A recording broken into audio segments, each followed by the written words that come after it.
Welcome to our cooking channel. আজকের recipe হচ্ছে চিকেনের লেগ কারি।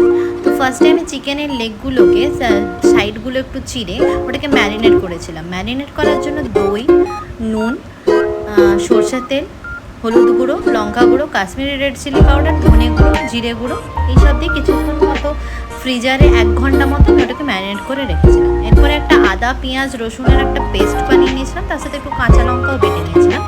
তারপর কড়াইতে তেল দিয়ে ওই পেস্টটাকে দিয়ে আদা পেঁয়াজ রসুনের পেস্টটাকে দিয়ে একে একে নুন, হলুদ গুঁড়ো, জিরে গুঁড়ো, ধনে গুঁড়ো, শুকনো লঙ্কা গুঁড়ো, কাশ্মীরি লঙ্কা গুঁড়ো এগুলো মিক্স করতে থাকি। মশলা থেকে যতক্ষণ না অবধি তেল ছেড়ে আসে ততক্ষণ অবধি আমি মশলাটাকে কষিয়েছিলাম।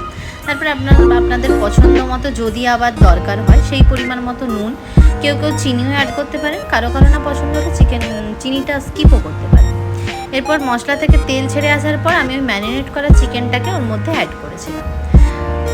তারপরে মশলার মধ্যে চিকেনটাকে মিশিয়ে কিছুক্ষণ ধরে ওই মশলার আর চিকেন সমেত ওটাকে কষিয়ে নিচ্ছিলাম।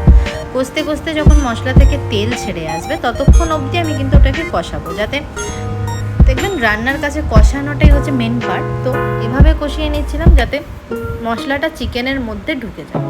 এবার আস্তে আস্তে আমি ওর মধ্যে একটু একটু করে উষ্ণ গরম জল অ্যাড করেছিলাম। যখন মশলা থেকে তেল ছেড়ে এলো এই টাইমটাতেই ঠিক ওই উষ্ণ গরম জলটা দিয়ে অ্যাড করতে হবে। দিয়ে আস্তে আস্তে জলটা সমেত 10 মিনিট মতো রেখেছিলাম। তাতেই রেডি আমাদের চিকেন লেগের কারি।